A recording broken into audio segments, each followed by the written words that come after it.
Wrong mic. Hello, everybody. Welcome back to MOR8s. My name's Toaster, and I'm here with my good friend. Saruman of many colors, ladies and gentlemen. How's it going? Yeah, well, how's it going, indeed? Hope you're all having a great afternoon or evening or whatever time it is where you are. Today we're going to be casting a match, EU Div A. It's first Jaguar guards versus Russian Jade Falcon. So, what do you know about these teams, Saruman? What I do know is that this is going to be a match that has a lot of kind of tension behind it, mainly because RJF might have a chance to make a play for that second place spot, and JGX is standing in their way.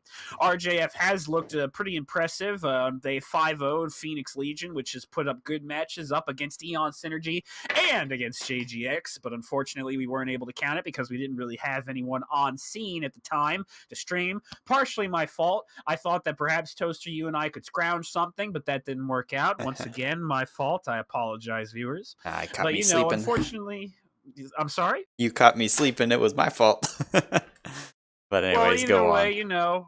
Either way, everybody has lives, people do have lives, and obviously we can't cast them all, but RJF did manage to get a pretty convincing 5-0 victory against Phoenix Legion, which has been performing pretty well in this tournament, and they have some high-level pilots.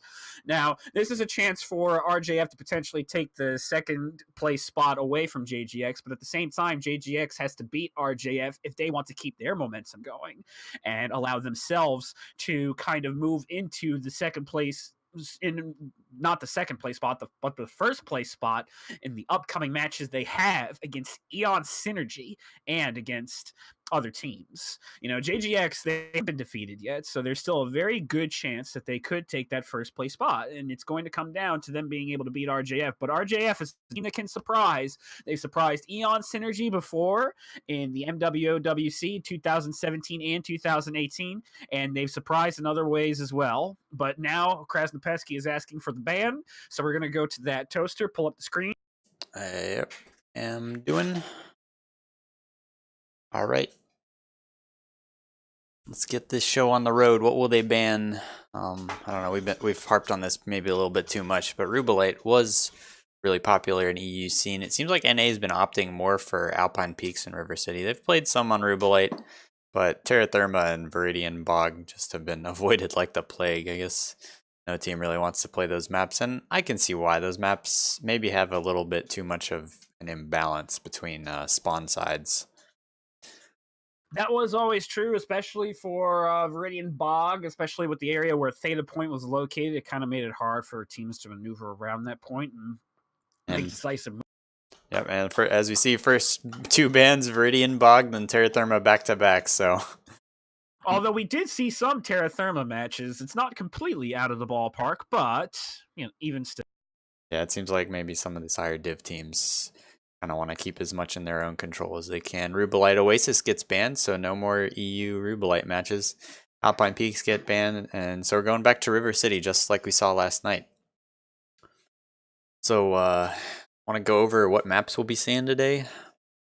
The first map we're going to be seeing is kind of oldie but a goodie, Frozen City Night Classic. We had a very exciting match set up against Black Omen versus Imperial. Black Omen got an extremely convincing victory against Imperial by rushing blood ass with some linebackers through the tunnels and through the crevices on that map in order to get to EMP's trading spots to inflict maximum damage. So it was definitely a sight worth seeing, but we're not exactly sure if JGX is going to employ that same strategy. Obviously, Black Omen and JGX are very different teams with very different philosophies. JGX more of a long-range team, while Black Omen's able to mix it up in long and short ranges.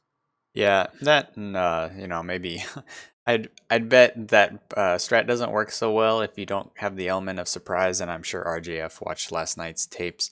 Black Omen does have a lot of JGX players on their roster, so they'll probably be a little bit wary of something like that happening to them. Toaster, if you give me a minute, I have to go get something to drink. I will be right back. All right. So after we go to Frozen City Night Classic, we're going to be two matches of domination on just the normal new Frozen City.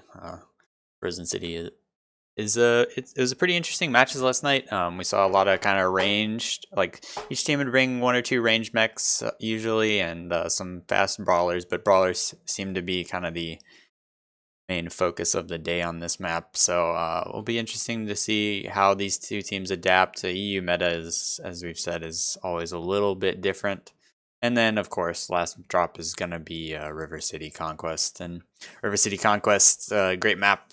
It's really dependent on light play, unless something happens like some brawl, DACA push, like what we've been seeing. So, who knows? This could go a lot of different ways, and it'll be interesting to see. As Saruman mentioned, JGX is kind of known for being a pretty ranged, focused team. I would say that's somewhat true of RJF, but maybe not I'm to the sorry, extent. Toaster. I am back. Howdy, howdy. So I'm just on River City right now, just talking about JGX. There's a lot you can do on River City. We've seen a lot of DACA pushes being very effective, but it's definitely possible to play the range game, play kind of extreme range. Even some ER larges on this map they're not necessarily bad. And it'll just kind of depend on what these teams feel like. The EU meta is always a little bit different from the NA meta, that's for sure. Yes, and you know what? From what we've seen, JGX definitely prefers range trading. And Lizzie's also indicated that when he's played with JGX, that they seem to be range traders as well. When he played with Black Omen, they don't necessarily have a propensity to brawl. JGX may opt to just set up more range trade strats, especially against a team like RJF, where they feel they have not necessarily a much better chance of beating with Imperial, but where they feel that they don't need to empty all the bullets of their golden gun in order to stop and just play the strategies that may be more comfortable with them. Also, as we've seen, the fact that they've sacrificed so many linebackers, so many potential resources in that game just really indicated that, that the drop did have its costs. Even though it was a win, it was still kind of a Pyrrhic victory, so to speak. Yeah, like you said, like the last match or the game last night of EMP versus Black Omen, you're right. It did seem like Black Omen kind of hemmed themselves in a little bit with their mech choices early on, and they kind of had to work their strategies or try their best to work their strategies around their remaining mechs. But it looks like both teams are ready. Yeah, and let's launch this puppy. All right. Should be the start of a very interesting set between JGX and RJF. I can't wait to see what RJF brings out. RJF is kind of like PHL Phoenix Legion. They always try and pull out some upsets, so it's going to be interesting to see how this goes, especially with RJF kind of being thirsty for that chance to win with convincing victories against Phoenix Legion. Being able to put themselves into a position to take second place is no small feat, but JGX once again is still playing for a lot. They have first place in their hands. They can't lose it. Yeah. RJF I think is out of contention at this point for first place in the div, but they're going to do whatever they can to get that second place. There's still plenty of prizes on the table for them, so they're going to do their best to get it. What are you seeing on the battlefield mech-wise?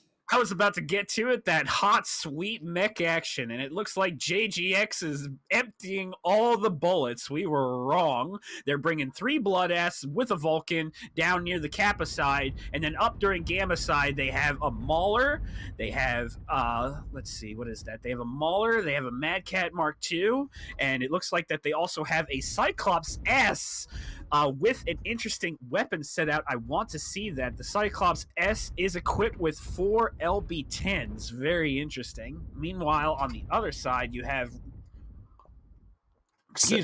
Russian Jade Falcon bringing Mad Cat Mark II Bs, Nova S's with ERPPC, so they're opting for a bit more of a range strats, but they also have 3 Blood Asps, once again, all armed to the teeth with DACA. Yeah, so they're going, I think, a little similar to what Black Omen brought, but maybe they didn't bring the linebackers for that weird tunnel flank. So maybe they're expecting to be a little more standoffy with these kind of trading focused EPC Novas. We'll see how it works for them. But at the same time, it's worth noting that the Blood Asp, or as I was passionately calling it at the beginning of the season because of a slight amount of dementia, the Basakura, it's still a pretty fast mech. It's got a lot of armor. It's got a lot of weaponry. JGX would have no problem pushing any sort of flank with those Blood Asps. They do a lot of damage, and they move very quickly. But right now, it seems like they're just kind of bogging down into a trading phase. Taras Kadik and Pelmashek popping off at that prime trading spot. But Pelmashek eats a lot of damage, 75%. Yeah, Navid playing it with a bit of like fire crazy on his side too. With this Phoenix Hawk getting dangerously close. He didn't take too much damage, but 10% on a Phoenix Hawk is nothing to laugh at. But it looks like both teams are kind of just happy to trade over dropship here. JGX has set up a nice kind of line back here with their Blood Asps, and Navid's watching the tunnel flank and making sure nothing can sneak up on him. And with good reason. Navid was part of that pain train that Black Omen brought against Imperial in this first match. The 625 drop with the 3 linebackers managed to switch in. I wouldn't even be surprised if Navid brought some seismic in order to make sure that there was no sneak attack. Interestingly enough, Desert-2, a Madcat Mark II-B is in the tunnel. That's a lot of tonnage not being utilized in this fight. It feels like Navid could get that job done very well, and it feels like that RJF is kind of feeling that lack of tonnage a little bit. Pelmashek is eating a lot of damage. I would say way too much damage in that Blood Asp, along with Taras Kadik. Pelmashek's already down 65%, and while strikes have been going down in his general vicinity, it's not like they've been really hitting home against his mech. A lot of that is just pure AC fire. Yeah. For a second, RJF was flexing some mechs down into city, but that Sleipnir and Nova, I guess, have thought better of it. In the meantime, JGX has grabbed Theta, so they've got the cap advantage at the moment. That can swing back pretty quickly if RJF ever sends a mech down to Theta. Theta's a really hard point to control on this map unless you commit mechs to standing there and trying to get a gank. But yeah, as you said, Desert-2 is still in this tunnel. I don't really know what he's doing or what he's playing with, but he's just, I guess, content to watch for this flank.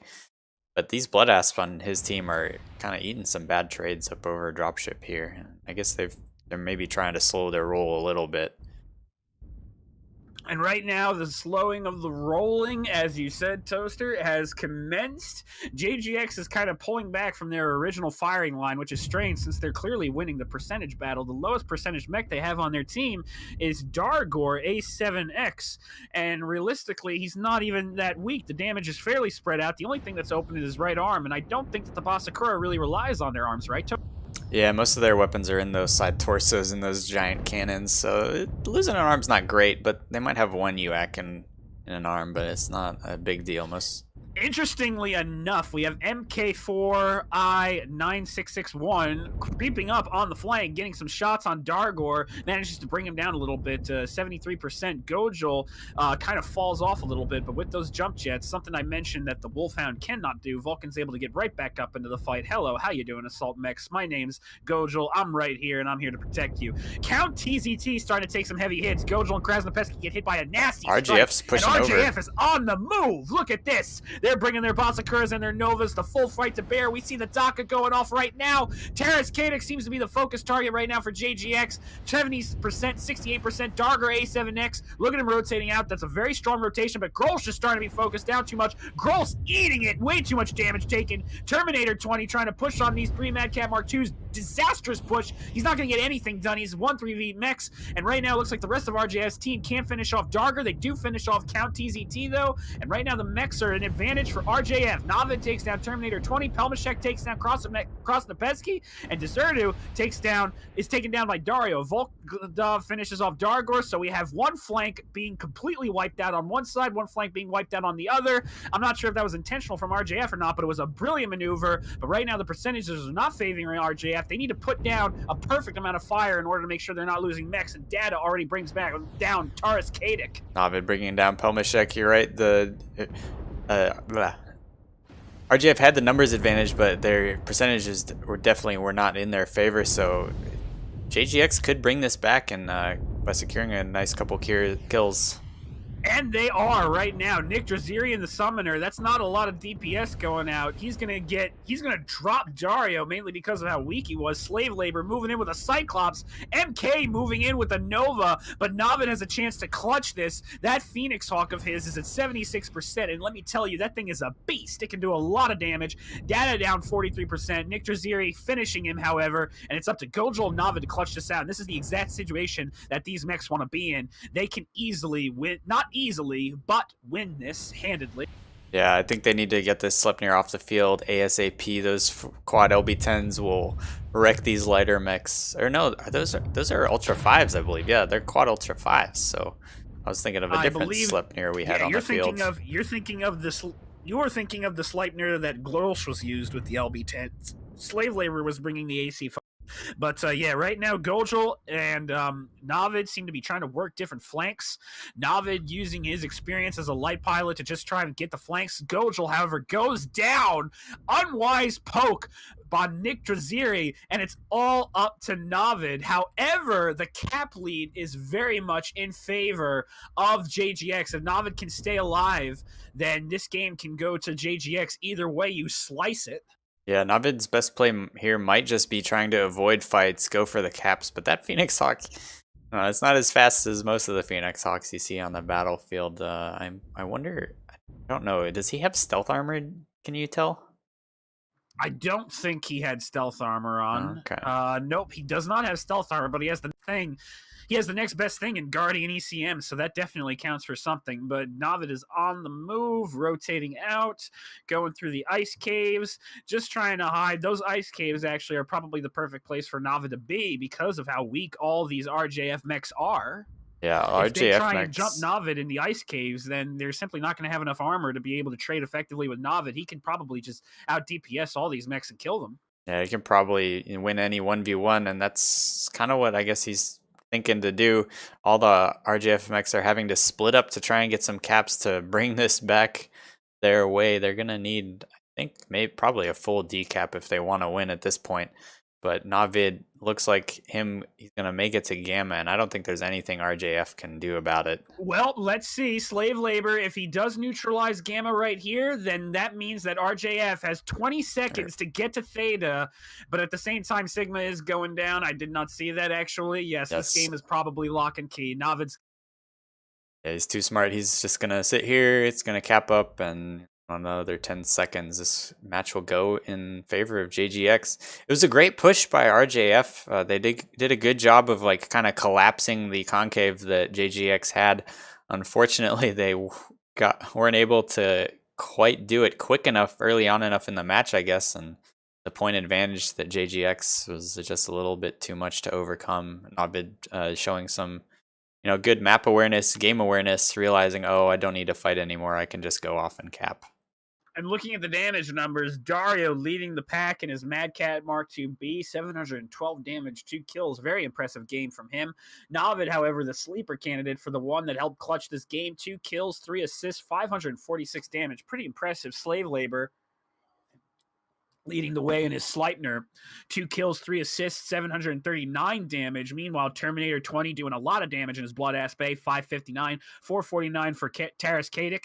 Pelmashek 316, not exactly the best performer, but look at MK and look at Volkodov doing 400 damage a piece in their Novas, doing a lot of work. Overall, damage spreads were pretty even apart from the two performers in Slave Labor and Dario. And it was kind of a streaky win by JGX. That brawl push was definitely not going in their favor. And for a while, it looked like that they were going to lose the fight. But the fact that they had cap was probably what forced RJF to push. And the push might not have happened early enough necessarily in order to turn the game in their favor. And as a result, what happened is what we saw. The caps just took over the game for JGX. All Navid had to do was stay alive, and he does that very well. He's a very competent pilot, and he knows how to use his mech to its fullest advantage. Yeah, definitely showing just kind of the benefits of experience, being able to pay attention to the map score. But yeah, you're right. Overall, pretty good damage spread, kind of what you hope to see from both sides. So it didn't really seem like anyone got, super caught out, and no one was just iced for free. And yeah, you're right. It's a little bit of a shaky win for JGX. They were definitely losing the losing after that push began. Their trades early on were great, but it seemed like they had a perfect spot to receive that push better than they did. But oh well. Let's head over to the map strat. You and your map strat. I love it. All right, I this swear is to the goodness, wrong sometimes I map. think you are married to that map strat. I do love the map strat, man. Drawing is my favorite. Oh, we are not on Forest Colony. We're on Frozen City Classic Night. All right, All right, so so question, Toaster. Can I hold the crayon? you can hold the crayon. You can have as many crayons as you want. Just don't eat Oh them. my goodness. I will make zero promises on that front. All right, what did you see, Saruman? Let me pull up the map strat as well. Hold on. My Discord is not cooperating with me right now. There we go. It is up, and I'm ready to draw in beautiful, beautiful blue crayon. Here it goes. So what we saw was that JGX kind of established a firing line in these two quadrants, and I'm drawing with the wrong color. My mistake. Let's erase that. There we go. And what we saw was that JGX was drawing up a firing line in these two kind of quadrants right here in the Kappa side, and meanwhile we had RJF kind of set up in these quadrants here on the Epsilon side. Now, what JGX did was that they kind of just tucked in, making the trades that they could against RJF, and they were winning. We saw a lot of damage being put down on these mechs. Let's see, 3. Pelmashek was down into the 60% territory because he was just eating so much. But what we saw was that RJF recognized that they weren't necessarily winning on the trades and weren't necessarily winning on the caps. So what they did was that they kind of mimicked Black Omen's strategy a little bit by moving mechs through the ice cap here. I think it was one mech, the Mad Cat Mark II, Yep. and then they had their mechs, instead of doing what JGX did, which was just a straight blitz, kind of also had some mechs flanking to the right this way to hit their right flank in this location. So what they did, what this essentially equated to was that the fight turned into two fights. JGX was fighting off the mechs that were coming out of the tunnel over here, and at the same time, the mechs over in this quadrant were essentially fighting the brunt of RJF's push. Those mechs have fun. Sorry, that was my Okay. I apologize, chat. That was my mother. But anyway, so what happened was that JGX was getting pushed on that one side, Bravo 4 side, by RJF, and RJF essentially won the fight over here. That was well decided. JGX mechs were donezo. So, but what happened was that RJF's pushed through the tunnel over here. It was stopped. It was blocked. It was outnumbered. Although RJF still managed to get some kills, so it wasn't necessarily a completely lost endeavor. Yeah, and then we ended up with some very hurt mechs on the side of RJF. There was a little bit of a skirmish between Navid and Gojil versus I forget who was on the RJF side, but there was the 3 RJF mechs. Fortunately, Gojil eventually went down in his Vulcan. Navid, being the last mech on his team, seeing the cap strat, decided, oh, I'm just gonna, or seeing the cap situation, he just said, oh, I'm gonna run all the way through this tunnel, all the way over here to Sigma. And the RJF mechs just weren't fast enough to keep up with him. They did split up to do their best to cap, but it ended up being all for naught. The lead that JGX had kind of grown over the course of the game, it was too much to overcome. And like I said, it was a well coordinated push in the end. RJF got the mechs they needed to get. They got the kills they needed to get in order to influence the game in their favor, but the cap timer just worked against them. It wasn't enough to be able to salvage the match, and they lost. Yeah, maybe if they'd pushed, a minute or 30 seconds earlier, it could have changed the outcome, but it's tough to say. They were getting some trades in. You saw those Novas with their PPCs. They did, 400 damage a piece or so. So, them brawling isn't exactly the best situation, but sometimes you got to do what you got to do.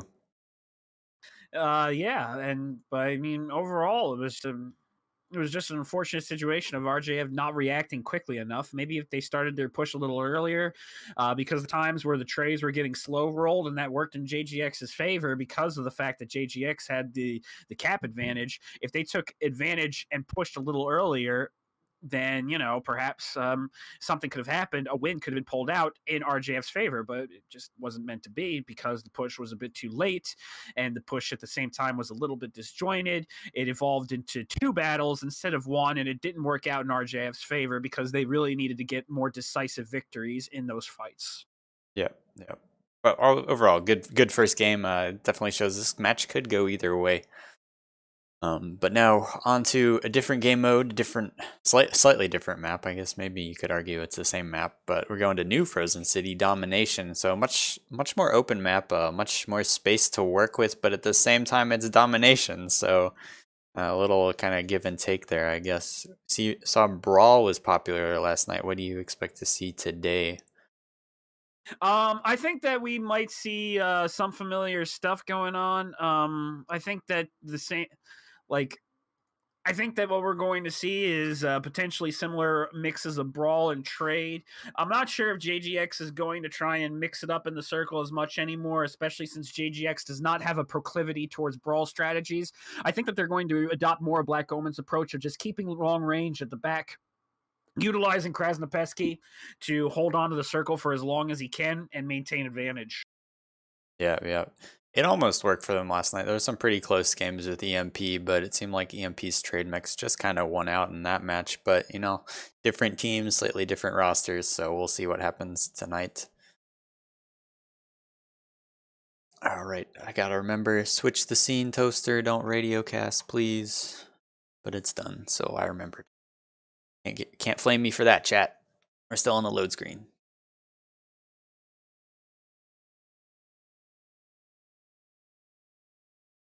All right, team display up. All the special buttons to see all the special colors. All right, so looking at these rosters, well, I can tell you, I don't think we'll be seeing too much standoff today. JGX bringing 3 Assassin 21s, a Piranha, 3 linebackers, a Vulcan BL, I believe that's the hero, and like I said, the Piranha 3. So they look full on in brawl. They're not here to trade at all. Oh, interesting. So you're utilizing the clipping of the dropship to your advantage. Haha. Interesting. Yeah, sneaky strategies, Toaster. Sneaky casters. And meanwhile, on the other side, what we have from RJF is that they are bringing a little bit of DACA in their brawl, similar to what they did in Caustic in the earlier weeks. Right now, Volkadov calling for a hold. This could actually be advantageous since it'll allow us to go through the drops a little more. They got an Arctic Wolf with medium pulse lasers. They got a Bushwhacker with some DACA.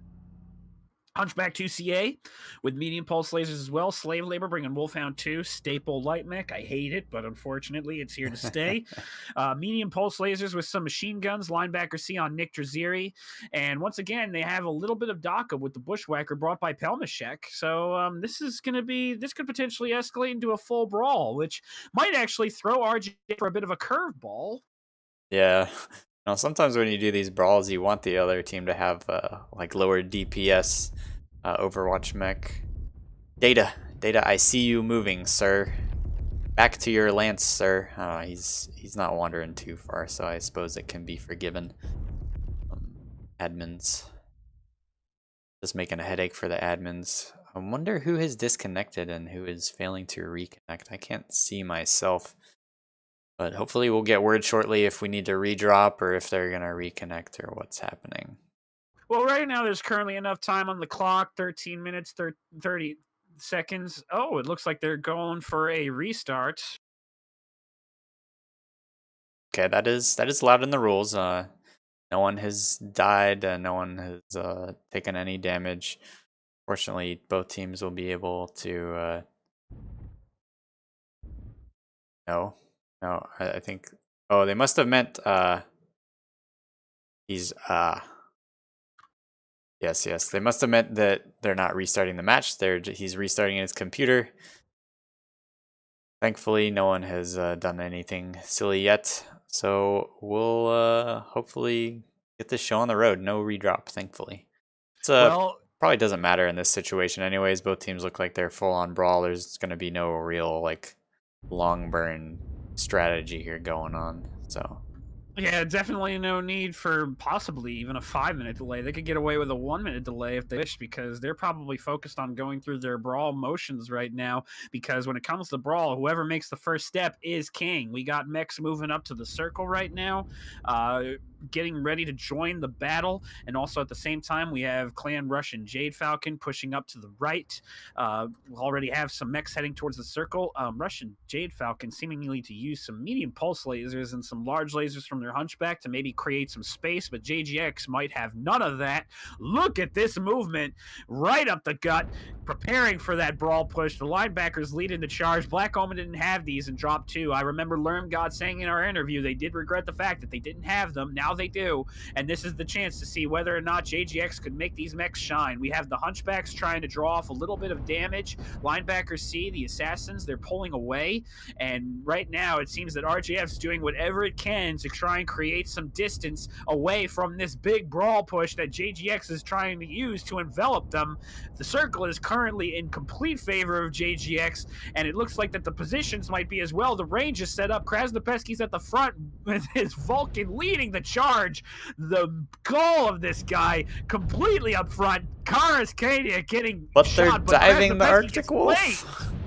Oh, Why are they diving this Arctic Wolf who's kind of off to the side of the main body? I think they need to get on those bigger, higher DPS mechs.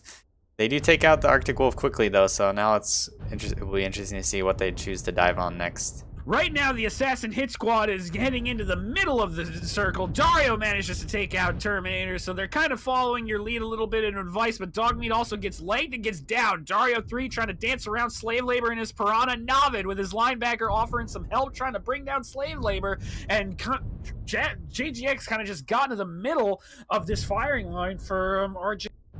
Yeah, it didn't seem like RJF put enough damage down. It's still fairly close. JGX at 6 mechs, RJF at 4. I wouldn't say it's close. I think that it might be done. It seems like RJF's mechs are too disjointed to do anything. I'm starting to see the reasoning for the Arctic Wolf push. They managed to completely separate the two lines of JGX's mechs in order to get something done. White Eos goes down, takes down Gojol, but he's going to go down soon. Pelmashek takes down Navid, but it's 2 mechs left, and they're too injured to do anything. Pelmashek is about to drop Krasnopesky. What a bull charge by Krasnopesky. Just pushing his way through mechs. Get out of my way. I'm going to lead this, and I'm going to go. And they managed to kill the first mech very quickly. I think you have a point, or maybe focusing that Arctic Wolf might not have been the best solution, but at the same time, it works. Just an incredible focus fire on the side of JGX. They bring mechs down very quickly. They go for legs. Their focus is absolutely on point. And right now it's 2-0 in favor of RJF. And one thing I didn't realize at the time, their goal in diving that Arctic Wolf may have been to draw RJF out of the circle. If you were paying attention to the scoreboard, just before they finished that final kill and got it to flip to 0, JGX was down to 15 seconds in the circle, so they almost won just on caps there before RJF could even do anything about it. But what do you see on the scoreboard? What I see is that the linebackers did work along with the Piranha. Dario's the MVP with almost 500 damage, 2 kills, but the linebackers as well, 328, 262. They tanked a lot of damage. The Assassin Hit Squad, it was mainly Gojol doing all the work, with Count TZT and Dogmeat only doing 146 and 122 respectively, but every damage doesn't completely tell the full story. The Assassin Hit Squad got into the main body of RJF's lines and completely disoriented them in a way, because they weren't really able to counter what was happening. They were just being scoured into by JGX's main push, and as a result they were defeated. Their lines got split in half. It was almost like a blitzkrieg charge where tanks charged up the middle and the flanks in order to separate different combat lines that RJF employed, and as a result they really couldn't focus drops down quickly. They just were unable to have focus fire necessary because their entire main bodies were separated from each other, and it paid dearly. RJF got destroyed because of how effective JGX was in splitting the difference between their two different ranged bodies on JGX's side.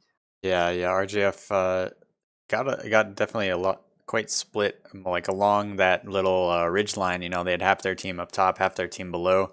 And JGX was a little split themselves, but it seemed like just the nature of those assassins being up top, they were so tanky. It was in their favor to be split like that.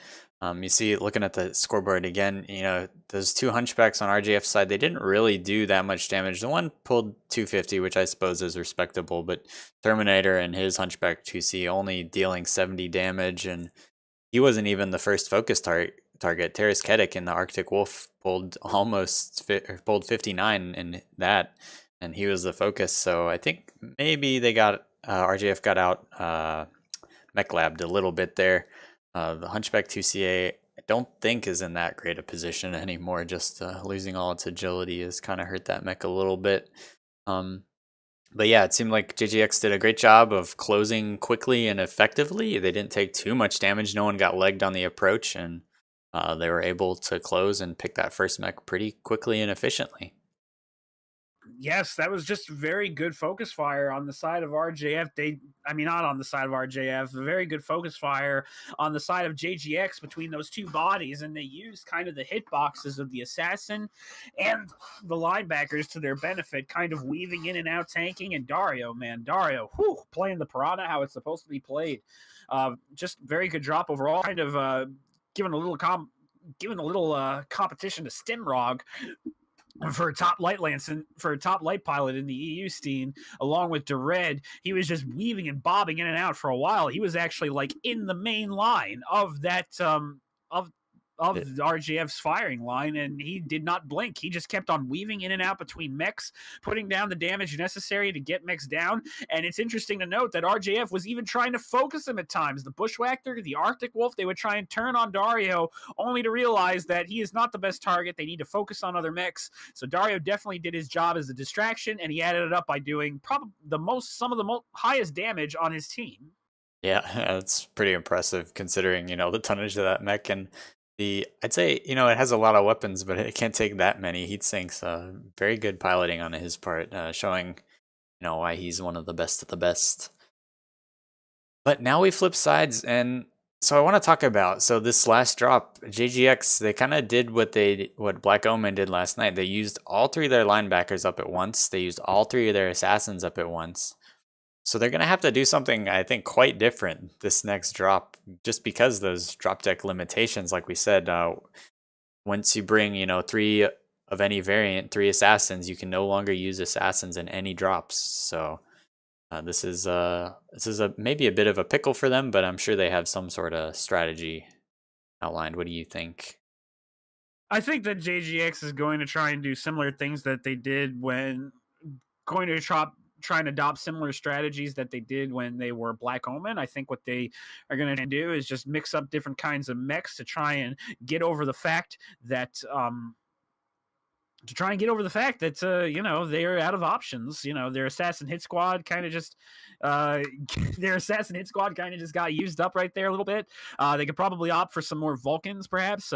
Maybe a couple not Vapor Eagles. They're not in, but potentially some Black Lanners, as we saw some of the lower divisions bring. Who knows? Definitely a lot of options that JGX could explore. Yeah, they tried. I know they tried. They brought Stormcrows last night, one drop. I'm not sure those worked out the best. Maybe they'll try them again. Who knows? They are fast at least, and they do brawl pretty well. It's just their CT is a bit chunky.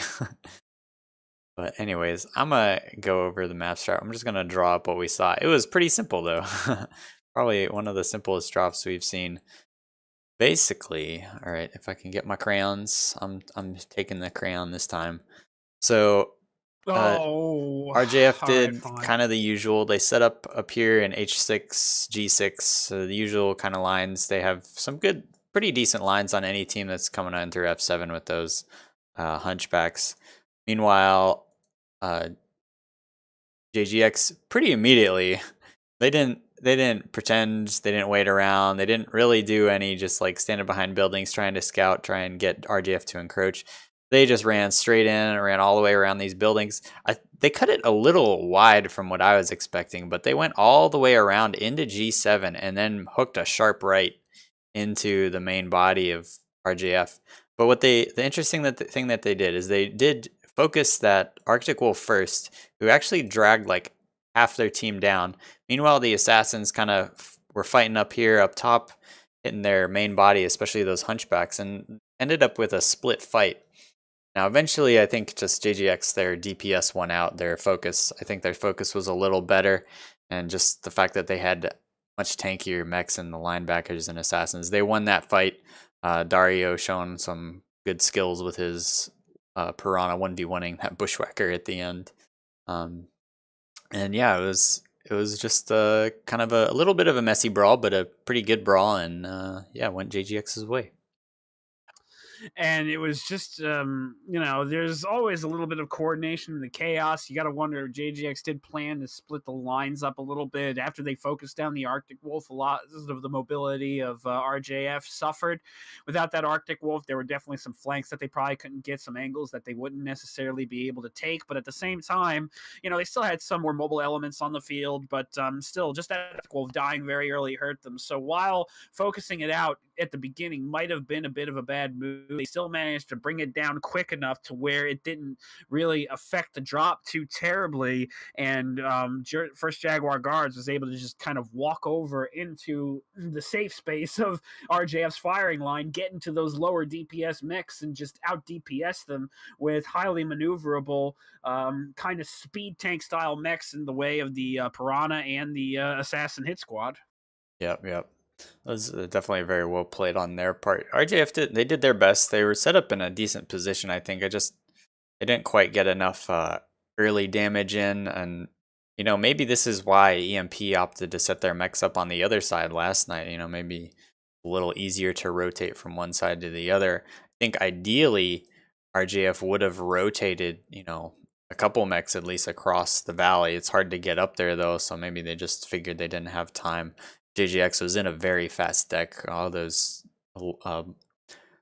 linebackers and assassins, I'm sure, go 100 plus. So it's a little hard to kite those mechs, especially when you're in Hunchback 2Cs and that sort of thing. But anyways, now we're swapping sides. JGX is going to be Team 2 and RJF is going to be Team 1. So we'll see how JGX deals with their lack of kind of fast brawlers and what RJF's going to do after that loss. The first match was very close. The second one, not so much. But, definitely RJF has shown tonight that they can win. So I think right now the onus is on them to kind of figure out what they want to do to win. And you know what? They really can't go with too much range again, since we saw how basically going full range was detrimental to them. In the end, it just kind of shot them in the foot because of the fact that they didn't have enough DPS to deal with the brawl once it jumped on them. The Assassin Hit Squad, if it's able to dodge a couple of those high damage alphas from the Hunchback 2CAs, which were equipped with large lasers and medium lasers, not medium pulse lasers, which brought their DPS down quite a bit, then it shows that if you even miss those shots a little bit, your DPS suffers, and you won't really be able to shake off the Hit Squad from finishing you. Yeah, you really need to get like 1 or 2 solid burns in there, maybe ideally 2 mechs on the approach, or at least 1, and that didn't happen last match, so we'll see. Looks like both teams are set though, so let's get the show on the road. All right, just to make sure everything's correct. Yes, it is. Yes, no gaffes this time, no skirmish drops. I'll do my best to keep you honest too. I'm looking just to make sure. Yeah, I know. This is also extremely dangerous since I have not slept since Thursday night. Well, hopefully you'll get some sleep tonight, sir. I don't know. We will see. All right. So just loading in. How are these teams going to shake things up? JGX, RGF needs to kind of put up here. This is drop 3. They haven't won a game yet. The first game was pretty close, but they need a win here if they're going to go for second place in their division. The games have been close, but like you said, Toast, no cigar, and all that matters is the winning cigar, not the kill cigar, I guess, as people would say. Sorry if the analogy was a little tired and played out.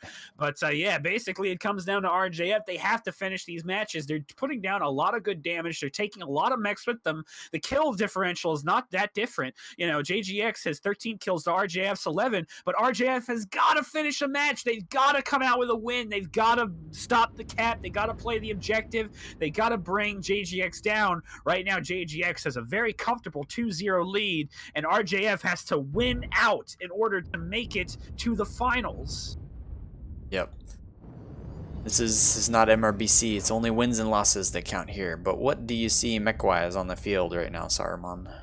What I see is that RJF might have taken their last defeat a little bit to heart. They kind of doubled down on the Vulcans. 5 Vulcan 5Ts, all equipped with medium pulse lasers. That is a super fast hit squad going down. 2 linebacker Cs with 1 linebacker C with a linebacker H equipped with medium pulse lasers. So it's a similar build. Bullschwacker X1 with DACA. I know that RJF definitely favors bringing a little bit of DACA because of its flexibility, especially in brawl pushes. And then you have Volkanov bringing the K9. I love seeing that little trash can in action. Always hope that it'll have great things. I think I even saw the sirens flash a little bit. Maybe not. I was wrong. And pull over the bad guys. Pull over JGX. And on the other side, we have 2 piranhas. One a machine gun variant and one a laser variant, and then we have 2. Oh no, not one machine gun variant, 1 laser variant. I think they're both laser variants. Yes, they are. And then after that, we have 2 Crab 27Bs, a Uzil 6P from Krasnopesky with medium pulse lasers. That is actually a pretty dependable mech. I fought the Uzil a lot in Stellaris. It's definitely a mech that's underestimated. It has a lot of potential. Dargor in Uzil as well. And yeah, it looks like the brawl is already starting. Gojil in the back trying to put some large lasers down against mechs trying to flank, but the main fight is taking place in the city right now. The mechs are kind of dancing around, but Krasnopesky is in the middle of this brawl a little bit, taking a bit too much damage for my liking. Dargor also taking a bit too much damage. The Uzil is a good firing platform, but it is not tanky, eating damage like crazy. Dogmeat, however, brings down Nick Draziri in the linebacker. That's a bad blow, but Kelmashek and Terminator finish off both their Zeals for JGX. 2 mechs swing over to JGX. Count TZT goes down from kills Pelmashek. MK, however, kills Count TZT, and this match is just swinging back and forth between kills, but right now, RJF has the kill advantage, and Dada is being brought down right now in his Thunderbolt with lasers. He is just being focused by this Arctic Wolf and Vulcan Death Squad right now. RJF doing some amazing work. Volkanov taking like a champion against Navid's Crab, and right now, the Crabs are starting to get focused. Dogmeat getting basically caught out and killed at this point, down 50%. The linebackers and the Vulcan hit squad are on him, and they're going to finish him, and Navid really doesn't have that much percentage either. The Crabs are pretty tanky, but their hitboxes do not conduct themselves to high-octane fights for long periods of time. Gojil kills Terminator, so that's a win, but at the same time, Navid is getting focused out and killed by these Vulcans. They're still very fresh. Dario and Navid almost going down. Slave Labor and his Vulcan in the back. It looks like that Slave Labor might be legged, and he is. That is not necessarily a good thing, but still, the mechs on JGX side are very weak, and this looks like a very winnable game for RJF. Yeah, Dario was in the circle. If you look at the clock, JGX down to 16 seconds, but Slave Labor realized what was going on, went down there to kind of force him out. Dario got the leg and I guess decided to rejoin afterwards. Right now, it's just Dario and this Warhammer. The Warhammer is incredibly fresh, though. He could clutch this. Navid has been just a bandit. I think he might be stripped or maybe just down to 1 medium pulse. Dario heading down into the circle, playing a dangerous game with Slave Labor still there in his legged Vulcan.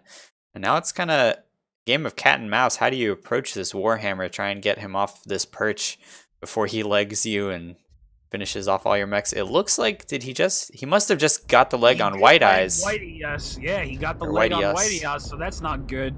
The Slave Leader currently hiding in the kind of the low side. Whitey Eyes goes down, didn't have enough protection, and MK, I don't know what he's doing. He's chasing down Navid, but Navid really doesn't have any weapons. He needs to kind of try and get involved and be with Slave Labor. Takes down Navid, though. Good kill. Dario might be forced out of the circle by strikes, but not yet. MK just got legs. MK just got laid. Gojo looks like he could very well carry this game. Yeah, he just needs to pull range here, get some angles, and he can just outrange these medium pulse Vulcans on the side of RJF. He's taking a bit of a beating right now, but I think he's fresh enough that he can handle it.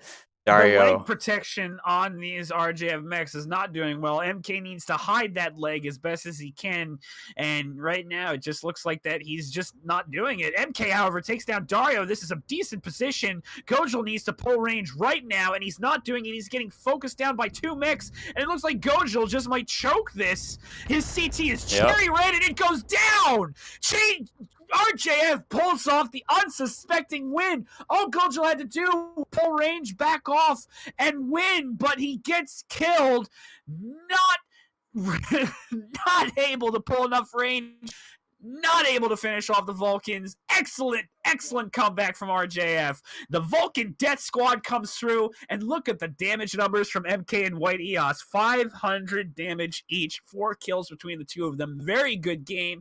Linebackers also doing some work there. Pelmashek and his Bushwhacker not doing too much, but still there, present in the fight. Slave Labor, 305 damage, 1 kill. So between this Vulcan Death Squad, 5 kills, 1,300 damage. Definitely the MVP Death Squad of this match. And meanwhile, you have Gojil, who could have gotten it done in his Warhammer, but just did not. The rest of the team kind of flounders behind. Counts TZT and Jaguar get focused out and killed. Krasnopesky the same. The Uzils drop like flies, not getting anything done. Navid and Dogmeat, respectable damage and kills in their crabs, 255, 305 respectively, but just not enough to help pull out the win against RJF.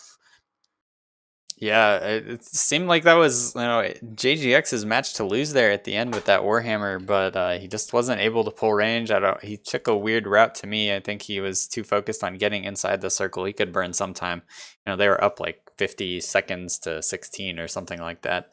But overall, well played from RJF. Good map awareness and game mode awareness on Slave Labor's part. He realized that Dario in that Piranha was counting down that circle early on.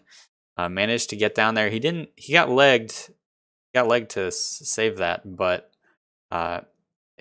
he at least managed to stop the RJF from outright losing on objective to that domination cap. But like you said, very good, well played by the Vulcans from RJF. They definitely clutched that one out there, doing a good job, or at least Slave Labor doing a good job of shielding his legs. MK playing a little bit of a dangerous game there, just kind of running straight on at the Warhammer, but didn't get punished for it. So it was a calculated risk, I guess. Yes, but it was still a necessary one, and it keeps RJF in the game. It allows them to continue on, and the match is 2-1. We could potentially see a run-the-table kind of effort here, Aaron Rodgers style, for anyone familiar with American football. I would guess you're not, since this is EU. So let's just say run-the-table Lionel Messi style, or run-the-table Cristiano Ronaldo style. I know everybody loves their regular old-school football. So yeah, this is something that's going to be exciting, and RJF looks like they're not going to back down. They're not out of the fight yet, and they're going to continue to try and bring the pain. However, they are on thin ice. They cannot lose a drop from here. They have to play by keeping on their toes. They have to make sure that they bring the right drop decks for the occasion, and they kind of have to keep situational awareness that they kept in drop 3, keep an idea on, what they need to do, and keep their eye on the ball for victory. Yeah, they got to win on the table when it counts, but now they got to do that 2 more times, and it's gonna be hard against JGX. But if they keep playing like they've been playing tonight, I think it's definitely possible. It'd be interesting to see. They're fighting for second place in their division at this point. I don't think there's any real way they can take first from Eon, even JGX. Even if they lose, JGX might still have a chance. I'm not really sure. I'd have to crunch the numbers, but it'll be interesting. It could. RGF's gotta win. Keep winning though. Run the table, as Bandit would say. But anyways, want to go over to the map strat? Yes, please. Let's do it. All right. I will draw this time. Oh, I want to hold the crayon. Okay, you can draw, sir. I'll let you. Yay! I get to hold the crayon. All right, awesome. So anyway, what we saw essentially was that RJF essentially just kind of went in on JGX, pushing from their side very aggressively. It just kind of slashing in like a sword into JGX kind of conglomerate blob, and they kind of responded by pushing into them as well. The Uzils kind of made a disastrous move by going up front and being the target of focus fire. Krasnopesky and the other And the other Uziel, I believe it was, let me see real quick. Yeah, the other Uziel, which was Jaguar, they got focused out and killed really early in that attempt to counter push to kind of stymie the attempt of RJF to get into the Warhammer and get into the more longer range mechs. Then after that, we kind of see the Crabs pull up on this side right here to kind of get into the back, but to no avail. They kind of get hard countered by the Vulcans. And we just see the Vulcan Death Squad run roughshod over the entire team of JGX, just going all over the place in this brawl, making a huge mess of things, even in and out of combat, doing as much as possible and maximizing the combination of their mobility and firepower to bring down all of JGX's most important mechs. Then near the end, what we saw was that Gojil tried pulling range this way from Hotel 6, but after Dario was dead, the Piranha, after he got ganked, which I would actually say was pretty disastrous since it didn't allow Dario any attempt to pull range. He kind of got caught out and killed by the two Vulcans. It forced Dario to kind of egress back to the circle a little bit and get within range of the Vulcans, which are located on these two high points right here, and they suffered for it. They paid dearly, took a lot of damage, and dished a lot of damage to the Warhammer and eventually killed it. Like Dario was the hero of some drops, but the fact that he wasn't able to remain alive forced Gojil into a disadvantageous position. Gojil probably should have had the match in the back, though, because of how weak those RJF mechs were. At the same time, the fact that the Lights weren't able to stay alive to keep circle control well under their grasp means that it was an uphill battle from Gojil from there on in. Yeah, or maybe being a little hard on Gojo. I think he still could have won it, but it's definitely no easy task, especially when you lose Dario and you have to worry about the circle. Yeah, you can scratch them from a distance to keep the clock from counting down, but there are places where you can hide those Vulcans, even with them being legs, to kind of avoid that scratch damage. So Gojo, the onus was on him to maybe be a little more aggressive there and finish those mechs off quickly. But oh well, now with all the Frozen City drops done, now we're on to River City Conquest. 480 tons is the name of the game. JGX bringing in some old names we haven't seen for a while. Got Boss in there. I'm surprised that we haven't actually seen Pasha. That's interesting. But even still, JGX, they're deciding, we need to end this here and now. I'm willing to bet that they're probably going to maybe bring Bush, especially if they're from the Team 2 side. We've seen it play out very well. Just that push over from Epsilon to Gamma with as much DACA as you can to force the team off the high points to just destroy them in that starport area and take the game home nice and sweet and easy. Yeah, I used to think of Starport as such a easily defensible position, but teams have been showing this season that it definitely is vulnerable to like these all-out DACA pushes that we've been seeing, bringing some Blood Asps and Mad Cats and just running in there UX blazing. Black Omen tried their best last night to defend it, and same with EMP, but neither team quite handled it. EMP was, I think, very close, but they maybe got a little bit too aggressive. But we'll see. Maybe these teams don't even opt to do any weird kind of pushes through the river like that. Maybe they'll kind of stick to ERs or that sort of thing. It's EU scene. You could see something weird. But for anyone who's unfamiliar with this map, I'd say the defining fights on this map often happen here at Kappa. Kappa is like very hard for either team to control, and usually what ends up happening is you get these like split engagements where you get assaults up here in the two cities like trading across, and then you get like a big light skirmish down here on Kappa. And oftentimes if that light skirmish does happen on Kappa, whoever's lights come out ahead, that they often win the match. But we have been seeing kind of just these more straight up brawl pushes, not letting it get to that point, and one team will push from Upper City and Echo 5 just straight into Starport Echo 7, and it's a hard and scary push to try and hold. And right now, RJF is trying to get set. JGX is locked and letting the teams know to ready up because we would like to get this match going. Yeah, I know you'd like some people got to get some sleep, I need sleep. All right. Yeah, looks like we're just waiting on Volkodov, team leader for RJF, I think, for this tournament at least. He was our point of contact, so maybe he's saying some inspiring words. They can run the table here. They can pull this back into a 3-2 decision in their favor. It's going to be hard to do, I'm sure, but it's definitely within their capabilities. Data getting a little antsy, saying, let's go. And Volkodov is not hearing any of it, probably giving a rousing speech. According to Volkodov, he says that he may be taking a little bit of medicine, perhaps some baby Advil, but who knows? That might just be maybe like a misdirection. Yeah. His team's giving him high blood pressure, giving him a headache. Too tight decisions. Come on, guys. You're hurting him.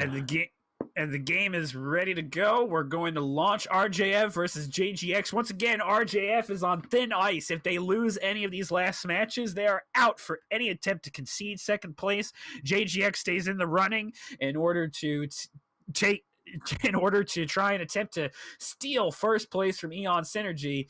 So it really comes down to this match for JGX. If they lose it, they're out of the running. If they win it, they still have a chance to take first place. So this match has a lot of implications for JGX. They're not going to let themselves make any more mistakes. They're going to try and package this win right away. Yeah, we've talked a lot about RJF, but this is also a very important match for JGX as well. If they want to have a chance at knocking Eon Tatos off of their perch as the #1 in the division, they need to win this match. They can't really afford to lose to RJF at this point. Especially since Eon Synergy is not going to lose either. They've been undefeated so far, and every single one of their wins absolutely dominate. Yep, JGX and Eon still haven't faced off though, so those are going to be two very important matches for this division. It'll be interesting to see how those play out. What do you see? What do we got going mech-wise though? What I see going mech-wise is that JGX has taken a very top-heavy approach to this. They got 3 Annihilator 2As, all outfitted with AC2s and ERPPCs, and they have 2 little fleas in Krasnopetsky and Gojil. Very interesting setup. 3 fleas, actually. Gojil, Krasnopetsky, and Dario forming a flea light lance, with Navid probably offering some middle-range support in his Vulcan, and Data bringing a Night Gyre with 5 Ultra AC2s. The Jade Kite, so this is a very top-heavy deck. It's going to be very slow, so I'm not sure if a Starport push is actually going to work to JGX's favor at all. Meanwhile, on the other side, kind of a more mixed deck for Russian Jade Falcon. They have Annihilator 2A with AC2s and ER large lasers. They have a Roughneck with a combination of ER large lasers as well. Just ER large lasers, my mistake, not a combination at all. Just bare ER large lasers. They got the Hunchback 2CA with large lasers and medium lasers, and they have the Stalker 5S, Taras Kadig, doing Jay-Z proud. 5 ER large lasers. Can't wait to see how that baby performs. Yep. Just a little bit of scratch damage going on. MK and his Piranha trying to scout out where all these JGX mechs are. No confrontation over Kappa so far. It looks like JGX grabbed Theta, Sigma, and Gamma on their side, so they're kind of happy with how things are at this point. And you're right. Down 91%, however, he did take some nasty trades at the beginning. Oh, yeah, and I think you're right, though. With these AC2 mechs, maybe they're just planning on just sitting up here and trading from Upper City on the JGX side. Those AC2s can put down quite a bit of DPS, and you're right. Pelmashek taking some big hits. Volkodov and his Annihilator 2A also down 80 or 92%. However, they are returning the favor bit by bit. Jaguar taking some hits in his Annihilator, Data down 87% in his Jade Kite. So it's not like these trades are essentially for free. But right now, it definitely seems like RJF is kind of losing the trade war currently. Yeah. See a bit of movement down here over by Citadel. The JGX mechs, light mechs, are getting a little bit antsy. They might make a move for Kappa here. They've scared away, I think, all the RJF mechs from Citadel, so they kind of control this half of the map at the moment. It looks like they are right now. Dario is moving on to Kappa, and he's going to take it soon. Yep. And it doesn't look like RJF wants to contest, but, getting 4-capped on this map is a little scary at this point, especially when it doesn't seem like your Upper City mechs are trading okay. I wouldn't say they're winning or losing necessarily. Well, right now, I would say that the percentages are starting to fall back into favor of Clan Rush and Jade Falcon, but that's simply because RJF has more traders. It's kind of what you'd expect. And this 4 cap advantage is going to force RJF to make some moves. They really have to either make a play for Theta or make a play for Kappa. They cannot just sit around and allow JGX to sit on this 4 cap because they're not going to go anywhere with those Annihilators. The moment you scout Annihilators, especially when there's 3 Annihilators along with a Jade Kite, you should be thinking static trades. And that's something that JGX needs to be wary about, something RJF needs to take advantage of. They need to get this cap game back into their hands. Yeah, it's quickly spiraling out of control. JGX about to they just topped 300 points. They're almost halfway there. What is RJF gonna do? But RJF has rotated a fair bit of tonnage down to Kappa. Their light mechs are retaking Kappa. They've moved a Hunchback and a Summoner into this city, so I guess this is their answer to this pretty light aggression on the side of JGX. And it's a pretty good response too, since the Fleas and Vulcans they're very good mechs, but unless you're an ace pilot going up against a noob, trusting your Fleas to come out with a win against a Hunchback GCA, a Summoner, and 2 Piranha 3s is a very tall order, one you really can't expect pilots to make, especially when it's between pilots of similar skill. Right now, Krasnopetsky and his Flea Death Squad team are pulling out and away from the points of Kappa, kind of returning back, and it looks like RJF may actually be making a play for Theta. We have MK edging up to the edge of this Citadel area. However, Dario does drop a UAV. All eyes will be on this push, and Nick Draziri is right under this UAV, so JGX sees this movement right now. Nick Draziri gets hit very hard with a strike, gets a shot, misses Navid in his Vulcan. Slave Labor and MK chasing the Fleas off that Theta point, and right now we see the Annihilators kind of turn around a little bit to respond, but they're starting to take some dual shots from both sides,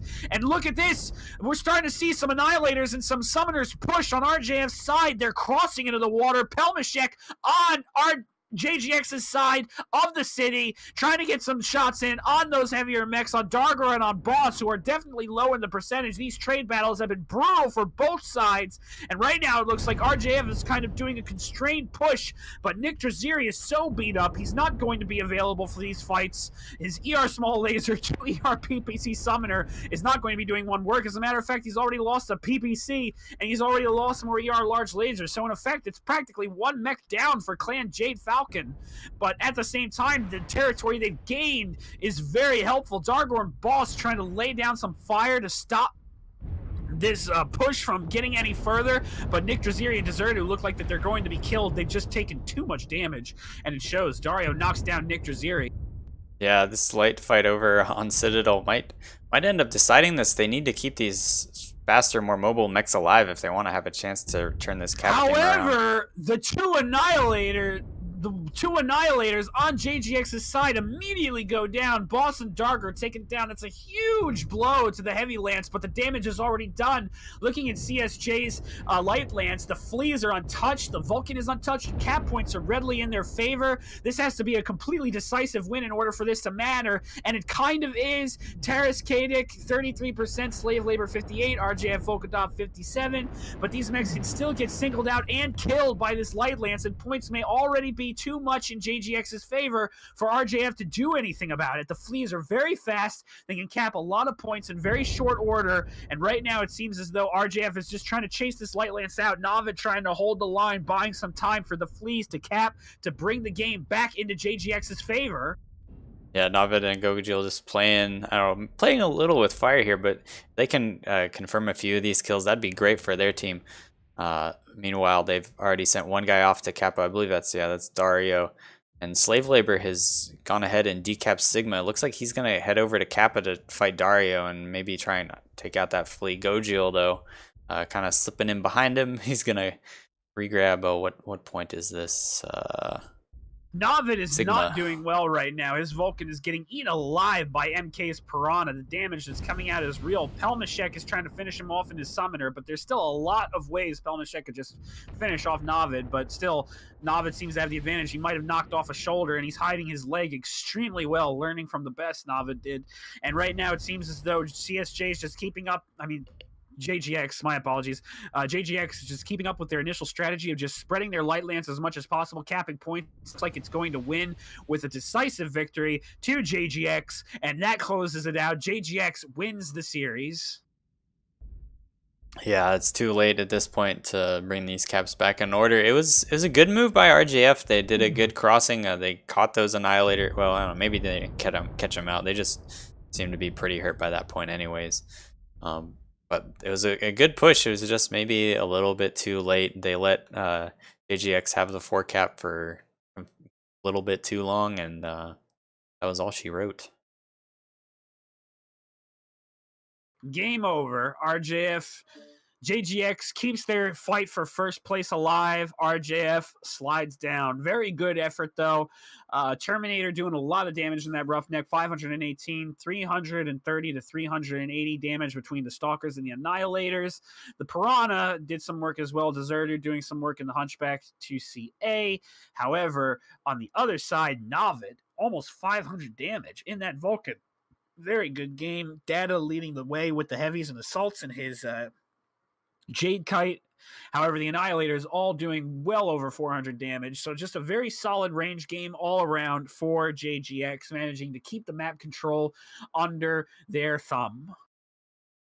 Yeah, well played by everyone in this match. It was interesting to watch, but I think it just definitely came down to maybe the little bit of extra speed on JGX, making their cap game a little bit stronger. Yeah, RGF was eventually able to kind of retake the points, but it took them a while, and then mobilizing those summoners and hunchbacks, and just I think just maybe if they'd reacted quicker, had some faster mechs that were able to react quicker, it could have gone the other way. But anyways, you wanted to head over to the map strat? I'll let you have the crayon. I think you can have the crayon for now. I had the crayon last time. Okay.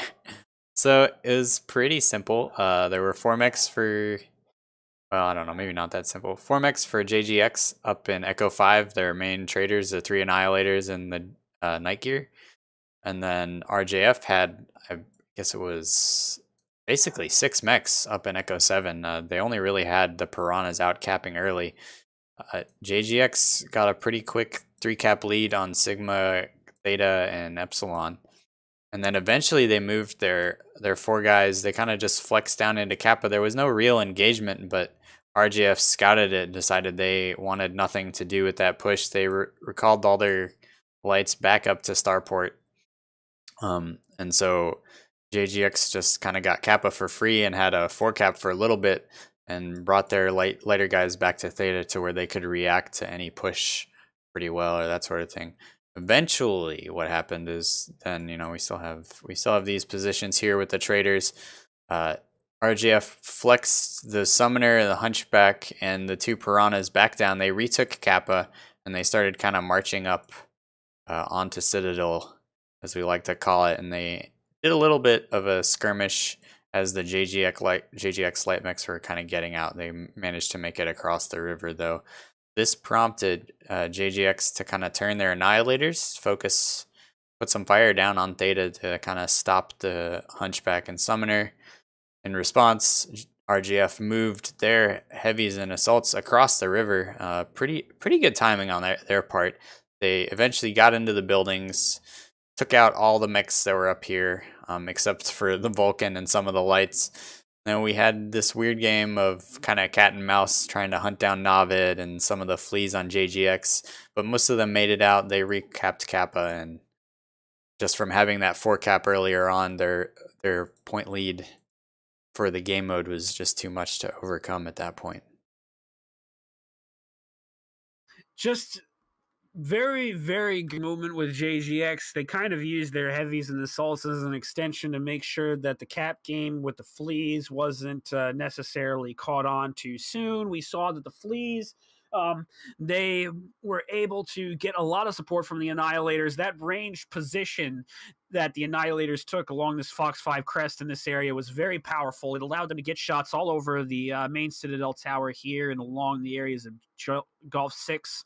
in these river lines, and my goodness, it just ended up perfectly for the positioning that JGX's lights were getting into. You know, they were kind of moving in areas that their annihilators could see, drawing the lighter mechs from RJF into those positions that they did not want to be, and it worked. And they just played the objective while playing a bit to the while playing a bit to the strength of the deck they were running, which was high mobility while bringing some high trades. But even still, it had to be said, JGX was trading with a little bit of a disadvantage. You know, RJF definitely had a bit more traders. They had a lot more range on their side. The Summoner and the Hunchback were poking with the main body for a while, but the trades were still even for a very long time. So kudos to Boss, kudos to Data, kudos to Grolsch, kudos to those guys. They were essentially trading from a disadvantage, but they still kept up the damage very efficiently.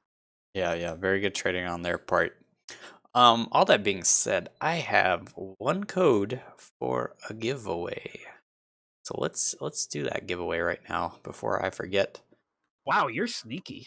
I am sneaky. It is a Mechbay Kurlan Mubat. Get out of here. Goodbye, Saruman. I'm sorry. Goodbye, What? Toaster. No. Okay. Well, really? All right. So if you win, let me know. Whisper me on Twitch here. I am lurking in the MWO League's chat. I will get you your code. You just gotta let me know you're here and watching. But who is gonna win? If you've been active in chat, you are entered. We'll find out.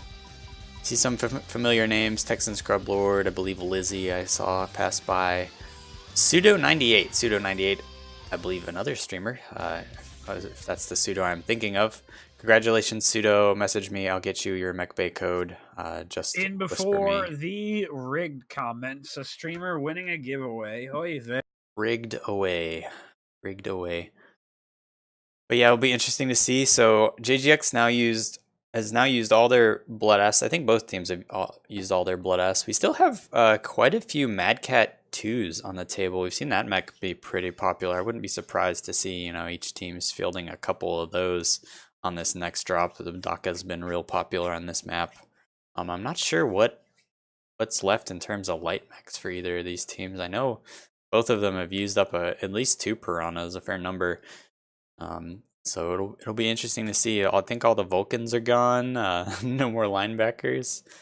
So we could end up maybe with a very static game. I don't know what lights you bring these days if it's not a Wolfhound or a Piranha. It seems like those are two by far the best. Yeah, maybe some Mislinks. Mislinks, Javelins.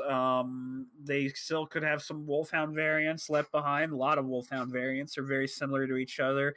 If you're really desperate and want to dig to the bottom of the barrel, technically the Arctic Cheetah and the Firestarter are still available. You could bring the Incubus for more firepower, or the Osiris if you want to have a bit more jump jets into your game.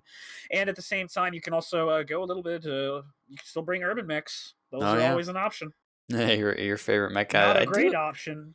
I do like the urban mech. K9s, I think, can do pretty well on this map. It's the right kind of ranges. They're tanky. They get through the buildings pretty well. But yeah, it'll be interesting to see. I don't think we'll see any Arctic Cheetahs. That mech, I think, is long past its prime. Rip SPLs. But we'll see. I've seen some teams bring the Arctic Cheetahs. This maybe the SPLs can work. They are pretty high DPS these days, even if they don't quite pack the punch that they once did. Looks like JGX is locked though, so we're just waiting on RJF.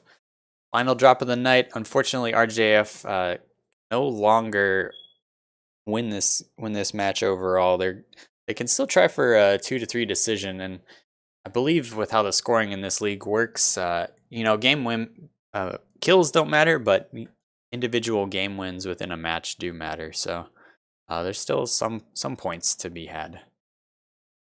Well, the thing is that I believe RJF has already kind of gotten the better of Phoenix Legion. I'm not sure where Phoenix Legion's standing is, but it does seem as though that they're kind of at the bottom rung, not necessarily in skill, but at least in ranking so far. They played a lot of great games, but I think that they're going to solidly be in 4th. With this loss, RJF may be in 3rd, and then 2nd and 1st is going to come down to JGX and Eon Synergy. Yep. It'll be. I can't wait. I don't know. This Eon and JGX are putting their match up a little bit. I think maybe trying to get some hype going or something because they have not played either of their two matches for this division. They're supposed to play each other twice. I think once in week 4 and or once in week 3 and once in week 4. But neither of those games have been played or scheduled by this point, so maybe they're doing a little bit of avoiding each other. Oh, we can't schedule it this week. We got to push it back. We got to push it back. I know sometimes that happens, and some of these Div A, Div B teams want to kind of wait till they feel more confident in their abilities, or maybe they actually have legitimate scheduling conflicts. Who knows? Legit scheduling conflicts could definitely be there, especially considering the fact that these teams want to be at their best. They don't want to schedule at a suboptimal time. Yeah, I don't want to be playing it, 3 a.m. in the morning. It's hard for anyone. I know we casted a game. I believe it was like at 4 a.m. and we made it and we did a good job, I think. But it was a little rough. I'm Yeah, definitely so not a much morning fun. person. But like I said, just waiting on White EOS, Volkadov, and Kedik to ready up. Oh, Kedik's ready up. He's listening, I guess, and White EOS also ready up. So just for one last inspiring speech from Volkadov, maybe he can relax a little now. His team, they're still playing. I'm sure they still want to win, kind of bring this to a 3-2 decision, but there's a little bit less pressure on their shoulders now. It seems like their fate has somewhat been decided in their division. Unfortunately, RJ played a good series of games. It looked like they could have brought it back in their favor, but unfortunately, it just didn't work out. JGX has been playing the cap very well against them all night, and RJF just feels like they've been slow in one sense of the cap game or another. They've been slow on the push. They've been slow on retaking caps. They've been slow on diagnosing and recognizing what's happened. It seems like they did better recognizing those kinds of cues on domination, but most of the maps are conquest, and that's been their problem area for the night. Yeah, it does seem like JGX has been the team to kind of take the initiative in all these games, and I think that's maybe coming to hurt RJF. But RJF they've put up some good fights. Even their losses have been pretty close.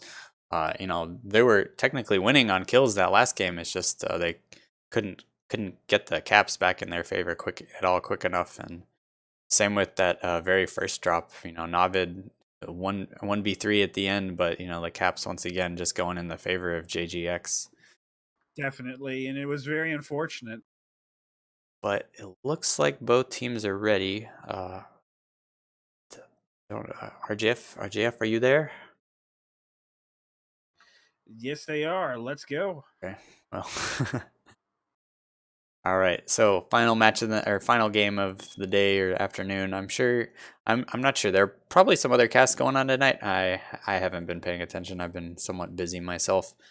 But be sure to tune in, follow MWO Leagues if you enjoy watching this sort of thing. And there'll be plenty more casts. Only one week left of MOR8s, but I'm sure there are going to be some other leagues and stuff going on, and I'm sure they'll be casting them on these channels. So just keep following and stay tuned.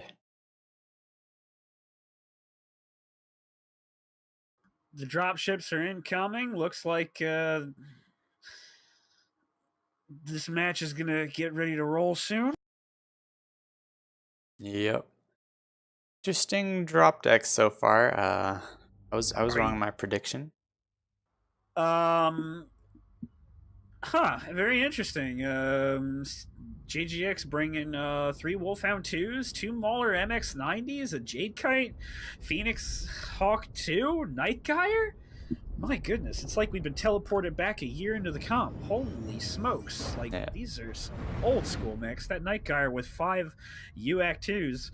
And then meanwhile, we have an assassin. Oh, excuse me. We have an assassin hit squad for RJF with 2 Annihilator 2As with AC2s and an ER large laser, 2 Wolfhound 2s, and a Fafnir?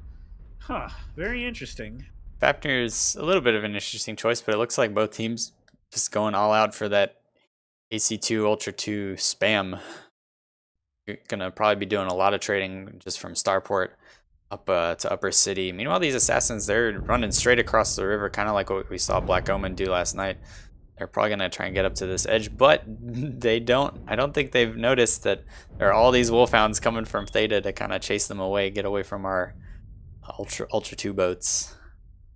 That Wolfhound light pack is going to be super deadly, super tanky, and super annoying to kill, especially for RJF. The Assassin Hit Squad's definitely going to have their hands full trying to deal with them.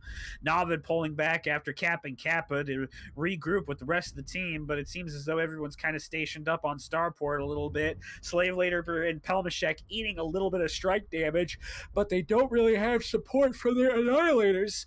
Taras Kaidik in his Fafnir 5 trying to put down as much damage as he can. Terminator 20 and RJF Volkadov are just kind of limping in towards the fight in those very heavy, very slow assault mechs. And right now it seems as though it's a tale of two different fights. The Annihilators just trying to put in scrape damage, and the Wolfhounds and the Assassins that might be going just a bit too ham for their own safety. Yeah, that being said, RJF does have a 3-cap lead right now, so onus is on JGX to be getting out there. Jaguar in his night gear taking some nasty hits, already down almost 70%. So that night gear is not feeling too hot at this point. Looks like he just was on the bad end of some trades with the RJF Annihilators from Upper City. Navid trying to squeak around wherever he can. Meanwhile, Data, Boss trying to lay down the fire against the heavies and the assaults and the mediums and the lights. Being asked to do a lot, and it looks like that RJF's taking a page out of JGX's book last game. They're going for the 4-cap, and JGX looks like they have no response. All their lighter elements are tucked into their main body. They could potentially push their main body out from Starport towards Kappa to Theta, give up Starport and take Lower City, but that would kind of force their trading lines to be somewhat more restricted. Jaguar, however, eats a nasty airstrike. That's completely on target. Down 57%. Very good strike. Soldiers open, not looking good. That's one mech that's almost out of the fight. And RJF is just taking complete advantage of JGX right now, abusing them with their superior map control. JGX moving some of their light mechs, the Wolfhound and Navid and the Phoenix Hawk, down into Lower City, but they're a little bit surrounded at this point. The Wolfhound's kind of coming up from Kappa are still here, and the Assassins are kind of just always hovering around this ledge.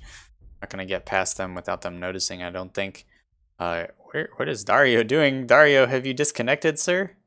It looks like Dario is going for slave labor. He sees blood and he wants the trash can. He sees the trash can's blood and he wants it, but he's starting to run away right now as he's getting caught out by Whitey, and MK. Still, he's not completely alone. Navid laying down some supporting fire in his Phoenix Hawk, dishing damage to MK, but it's not enough.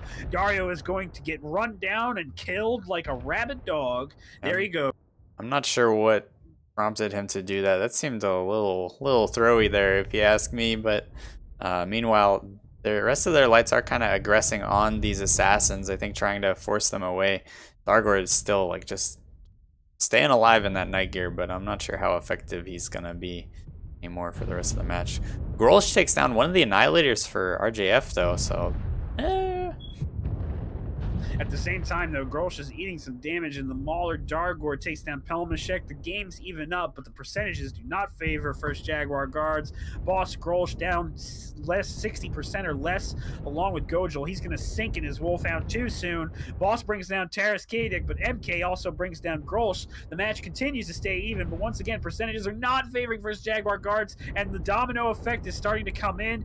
Data drops, MK drops Gojil, Volkadov falls too, but it looks like that domino effect has taken hold. JGX's main body has been evaporated. Navid is the freshest mech in his Phoenix Hawk, and he can still get something done since there's only 3 mechs left on RJX's side, but now it's all up to him, and I'm not sure he can get it done anymore because that kind of depended on the other mech staying alive. Yeah, he did leg the one Wolfhound though, so it's just the Assassin and the K9 here to chase him down. But that being said, RJF already has a 4-cap anyways, so you know, even if he wins all these fights, he's gonna have to do it extremely quick to be able to, you know, win the fights and manage to decap these points. 5-cap.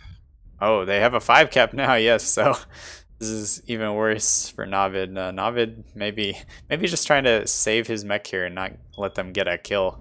In case it goes to a tiebreaker. Navid would have to evolve from Navid A1 to the simple of MWO comp if anyone gets the Counter-Strike reference. It looks like that he'll have to completely clutch it out himself, and I don't think he's going to get it done. The timer's ticking down too quickly. He's not near any point he can really recap, and the game is going comfortably into the hands of Russian Jade Falcon. Well, Navid just settling in behind this rock, maybe trying to bait in a mech. I don't know. Slave labor is coming, but Desert2's not far behind if they engage. I don't think Navid's really going to be able to take this kill. Slave labor seems pretty confident in his armor values to take this fight anyways. Navid goes down. Deserter wins. Match over. Decision. JGX for JGX 3.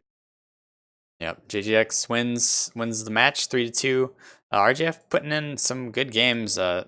They almost won 4 of them, but two games came down to caps. This game, I guess, technically came down to caps, but it seemed like regardless, RGF was going to win. They were getting the better of those trades. What do you see on the scoreboard? JGX had a very solid damage spread between all their heavies, but it just wasn't enough to carry them. The K9, 434 damage. Volkadov, 638, and his Annihilator, very impressive. Desert2, however, 513 damage, 3 kills in the Assassin, doing a lot of work. And MK, 3 kills, 400 damage in the Wolfhound. Very, very good numbers. Navid, almost 500 damage with a kill in his Phoenix Hawk, but just not enough to eke out a win. However, at the same time, JGX really didn't need to win this drop. They were already up 3-1. The series already belonged to them. So mistakes were definitely made that JGX needs to look at, but JGX can comfortably look at this drop and say, we won. Yep. Well played on their part. That match, in the previous one, RJF had an answer to JGX's capping, even if I don't think was fast enough. This match, it just didn't seem like JGX could do anything. They never moved their lighter mechs out of Starport. They couldn't really get down to Kappa ever. They couldn't force the RJF mechs out of Lower City, and RJF just kind of eventually choked off their control of the map, pushing them when they technically didn't have to. They had a 4-cap, but well played by RJF that game for sure. And now we're going to see if anyone wants to bring in someone to interview. Anyone in the channel? I don't see anyone. Yeah, we'll give them a minute. RJF says 5 minutes. Oh man, that's a long time to wait, but I suppose we can. Maybe we'll get Navid in here. Kraz. I know Kraz is on this Discord server. Whether he really decides to. Yes. Almost like he's an admin for MWO comp. But for anyone who's just tuning in here at the end, we have a 3-2 decision in favor of First Jaguar Guards, aka JGX, but RJF managing to take off 2 drops. And actually, looking at the scoreboard, if I have everything correct, RJF had more kills on the night, so their losses were closer losses, and their wins were bigger wins, I would say. And that mirrors kind of my experience, at least what I remember from the matches. JGX winning a couple games on caps, and RGF, when they lost, it was close, and when they won big. Definitely. And we're going to hopefully see if we can get some people to interview. 5 minutes, okay. Yeah, it looks like we'll get data from JGX and Volkadov from RJF in here. But it's going to be a minute. Unfortunately, chat, I don't have any more giveaways. Let me check. Alright, I'm going to re-roll this giveaway, because Pseudo has not gotten back to me. I know he knows how to work Twitch. I haven't seen him at me in the chat at all either, so we'll just re-roll this giveaway. He didn't speak up. Oy vey, you're re-rolling all the giveaways today, aren't you? Yeah. So like I said, giveaways for a code for a mech bay. If you win, whisper me, let me know that you're alive and watching, and I will get you your code. Dun dun. Start animation.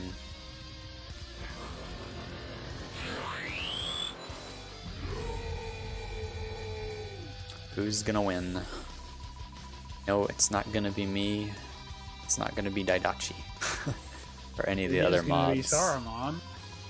I don't know if I even saw you in there, so I might have forgotten to kick you out, so you could win. I could win. There we go. Finally. Are you kidding me? Are you kidding me?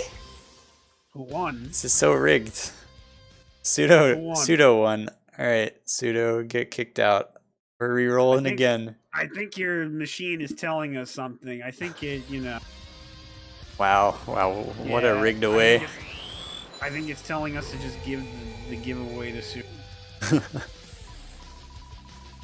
I wanna give it to someone who I know is here. Who's going to win this time? I kicked Pseudo out, so he can't possibly win again. Watch him win again. I will be very upset. Kieran Yagami. Congratulations, Kieran. I think I recognize you from around the streams. Whisper me, let me know that you're here. Do something. I will get you your code. Have any of these knuckleheads shown up? They have not yet. Come on, Data. Come on, Volkadav. We have not got all day. I know Saruman wants to get some sleep. I know It's fine. I don't need sleep. The robot. It's funny you actually Discord turned you into a little bit of a robot as soon as you said that, so it's appropriate. The Matrix is being broken. Yes. Took the wrong pill. But you took the red pill, and now you're finding out the truth about Saruman of many colors. Yeah, so I don't know. What are you most interested in hearing from these guys about? What questions are you kind of most interested to hear about Saruman? I want to ask them about life, liberty, and the pursuit of happiness. Toaster, obviously. What else would we talk? I was thinking mech questions, but those can be some interesting conversations. Might have to change the channel to like philosophy or something, though. Yeah, we could talk philosophy. Forget Mech Warrior Online. Let's talk some philosophy. Mechs later, philosophy first. And you were right on one thing, though. Russian Jade Falcon is up on kills. They have 31 to JGX's 27. Yeah, so it was a really close match. Unfortunately, they couldn't quite bring it in their favor, but they're playing well tonight, even despite losing some of their, I'd say, their more well-known names, Lizzie and Airwalker. They kind of jumped ship over to Eon for this season of comp.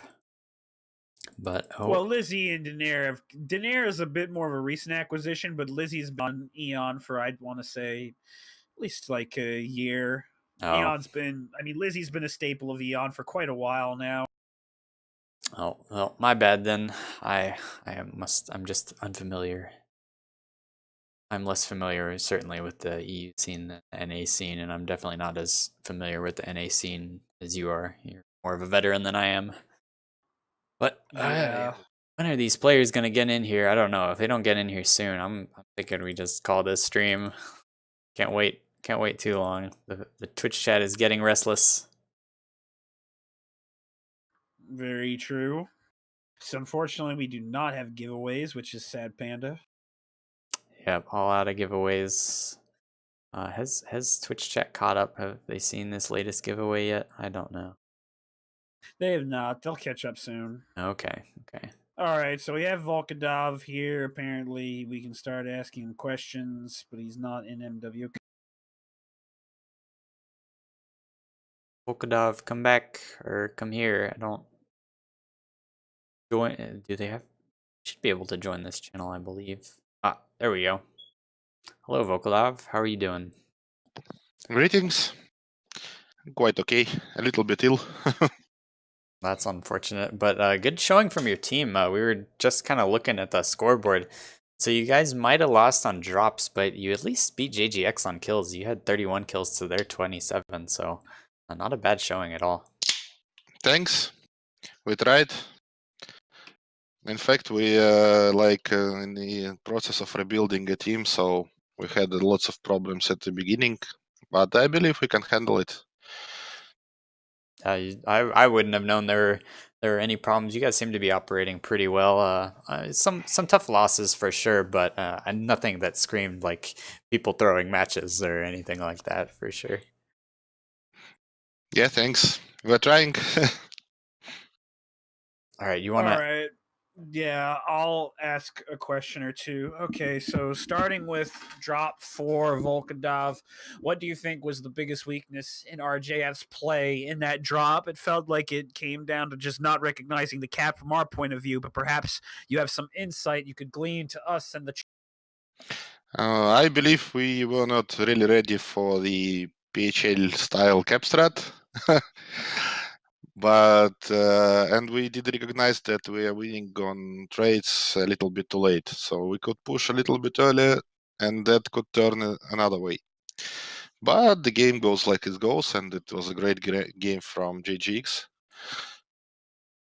We're still having a little bit problems recognizing when we can use the light max, the most like max like Piranha or something like that, 20 toners, because we are not really comfortable playing them. And we are still in the process of understanding how to use them properly. So Okay, I hear you. That sounds good. And now drops 2 and 3. That for drop 3 at least, the cut into JGX's team to try and split their ranged mechs up was that. I mean, not the. Sorry, that's what JGX did to you. I'm getting my drops confused. Drop 3. How did you guys plan on dealing with the Warhammer, and what was the overall idea going into that drop? we were expecting that JGX would be playing trade decks in both of the drops on Frozen City. First drop was a pure push, so we were not really ready for that. We tried as much as we can, but lost some focus during the mid fight and lost that game. And the third drop was like we were expecting that they will set up that area, and the plan was to move the heavy lens closer and try to poke them with medium pulse lasers because they're quite powerful at the range of 300 meters. And it was quite successful, I believe. And then we were a little bit messed with all that movements when light was capping. We had to return our light back. Light, who stopped the cap, suffered from the long range, lost the leg, and so on. So this game was quite intense and very interesting. Definitely. And now going into Hello there. drop 1. Hello, Hello, Data. Data. How's it going? Hello, Data. Now going into drop 1, Drop 1. it felt like that if you pushed a little bit quicker with your team, that you could have potentially locked the game up. You were kind of ahead on kills, but the caps are kind of what got away from you. But what do you feel was the biggest weakness of that match for RJF? Yeah, you're right. You're totally right. I believe the problem was that we did not push that fast as we wanted to. We already spoke about that with our team, and the decision was that a couple of members trying to saving their mechs were wrong, just wrong. We need to throw out the armor, but take the enemy team out as fast as we can. And that was the main error at the first drop, I believe. We've got a good advantage at the beginning by trading. I believe so. I don't really know. I need to take a look on the stream because I was concentrated on the games. But I believe we were quite good at the beginning, but then we just messed during the push because people wanted just to save their mechs. Okay, fair enough. I would say the percentages were pretty even all around. RJF definitely seemed like they were coming ahead with a little bit of an edge, but at the same time, JGX was positioned very well. Now, to you, Dada, drop 2. This is something I wanted to ask you that I accidentally asked Volkadov, but yeah, this question's for you. That slice into RJF's kind of trading line to kind of separate their mechs, was that planned or was that just serendipitous?